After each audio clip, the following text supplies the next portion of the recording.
여러분 반갑습니다. 3월 5일 데일리 위트니스를 함께 시작하도록 하겠습니다.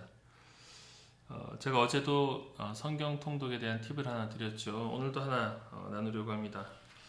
제가 몇 번 우리 증인들에게 이야기 나눴었는데 전 여러분들이 성경을 읽을 때 지하철이라든지 또 여러분 바쁘게 오가는 가운데 성경을 읽는 것도 참 귀한데 할 수 있다면은 성경을 읽을 수 있는 구별된 시간과 장소를 만드는 게 제일 좋습니다.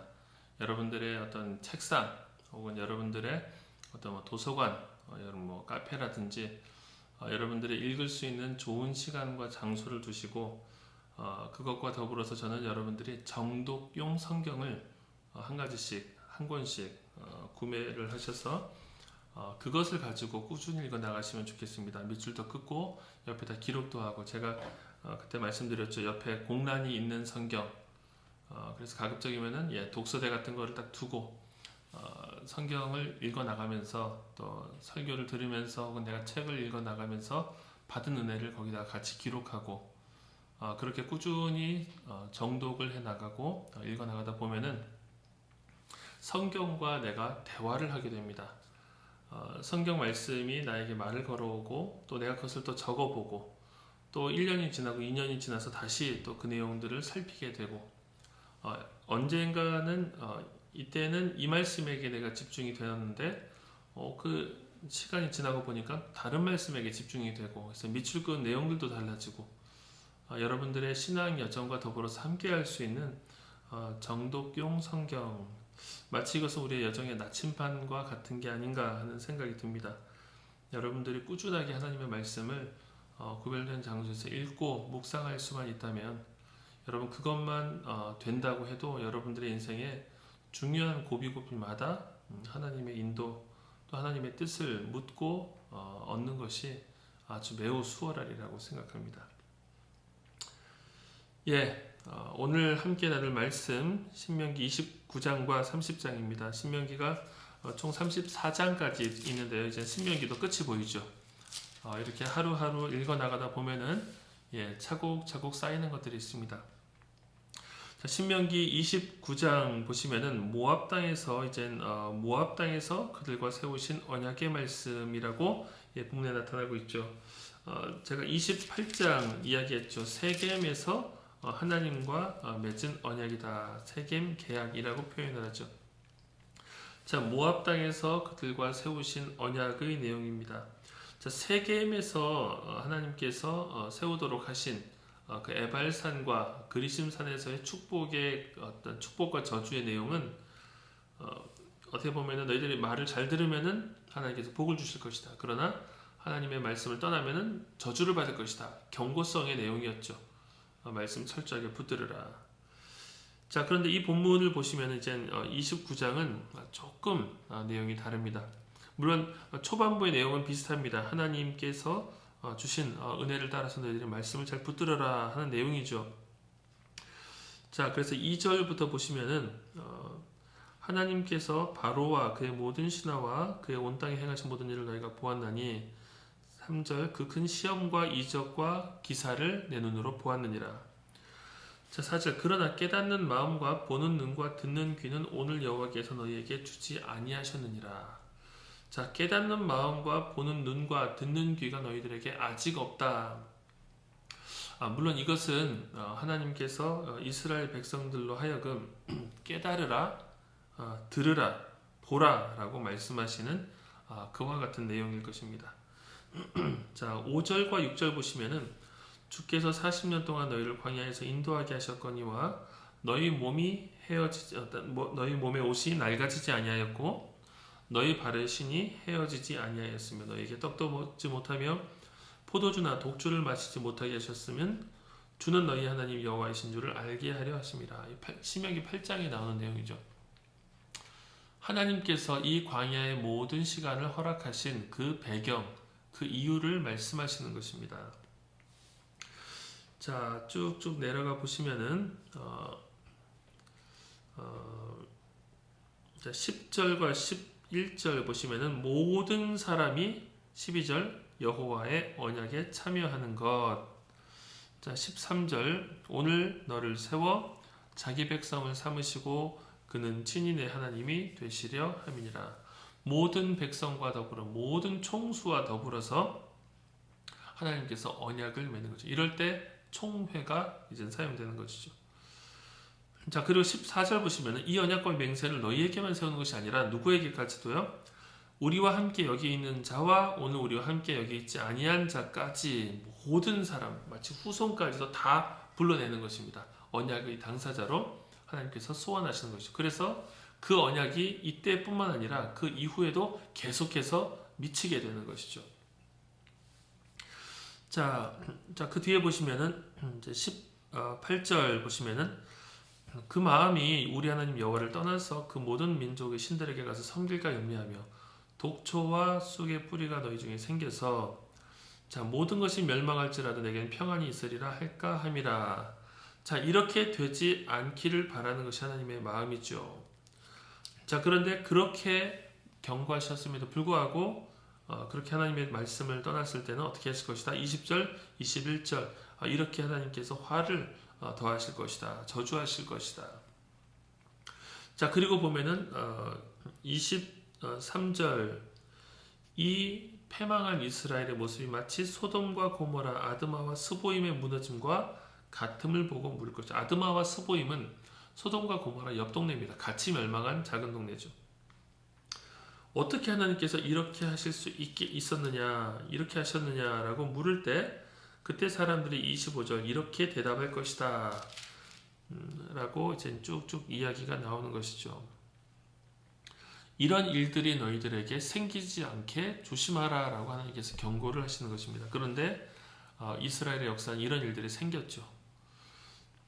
자 30절이 참 중요합니다. 30절 이렇게 너희들이 패망하고 무너지고 나서 이 일이 마음에서 1절 보시면 기억이 나거든 2절 돌아오라는 것이죠. 마음을 다하고 뜻을 다하여 여호와의 말씀을 청종하면 3절 내 하나님 여호와께서 마음을 돌이키시고 너를 긍휼히 여기사 포로에서 돌아오게 하시되 그 흩으신 그 모든 백성 중에서 너를 모으시리니 4절 내 쫓겨간 자들이 하늘가에 있을지라도 내 하나님 여호와께서 거기서 너를 모으실 것이며 거기서부터 너를 이끄실 것이다. 5절 차지한 땅으로 돌아오게 하사. 여러분 이 본문의 구절은 마치 미래를 내다보고 있는 것처럼 이야기하시죠. 바벨론의 포로기에서 하나님께서 돌아오게 하실 것이다 라는 말씀을 하시는 것 같습니다. 이런 말씀들이 예견하는 말씀들이 있기 때문에 어떤 학자들은 지금 이 내용 신명기는 보통 우리가 이제 기원전 14세기 전으로 봅니다.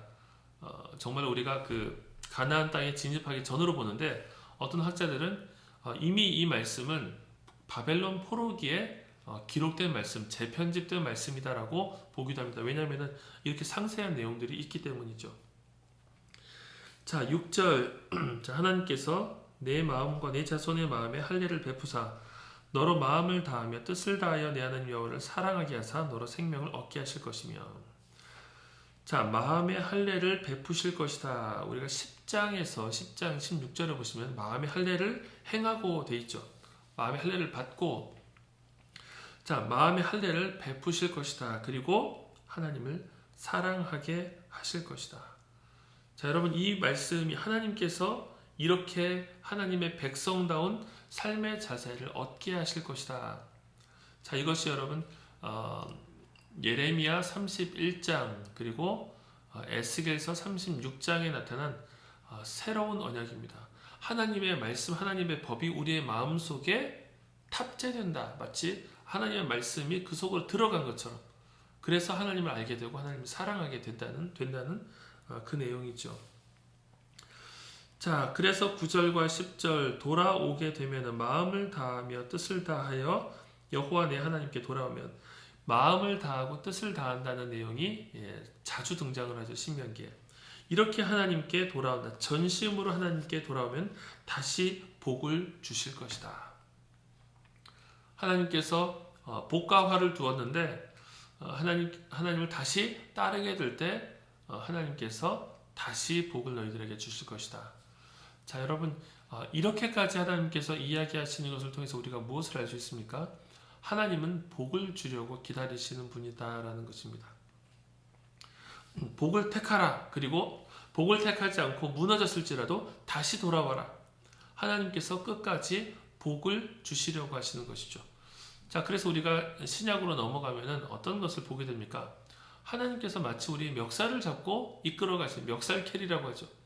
하나님께서 우리를 끝까지 잡고 이끌어 가신 성령을 통해서 이끌어 가시면서 우리 안에 하나님 사랑하는 마음을 부어주시고 그 하나님을 사랑하는 마음을 가지고 행하도록 힘을 주시는, 그래서 처음부터 끝까지 사실은 하나님께서 주도하시면서 우리에게 우리의 역할들을 맡겨주시는 것이죠.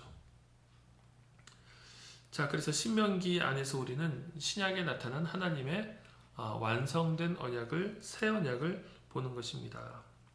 자, 11절, 내가 오늘 내게 명령한 이 명령은 내게 어려운 것도 아니고 먼 것도 아니다. 14절, 오직 그 말씀이 매우 가까워서 내 입에 있으며 내 마음에 있은즉 내가 이를 행할 수 있느니라. 15절, 생명과 복과 사망과 화를 내 앞에 두었다. 선택하라는 것이죠.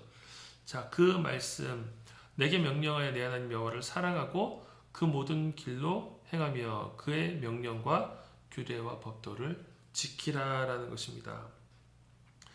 자, 계속 하나님께서 이야기하시죠. 19절, 너와 내 자손이 살기 위하여 생명을 택하라.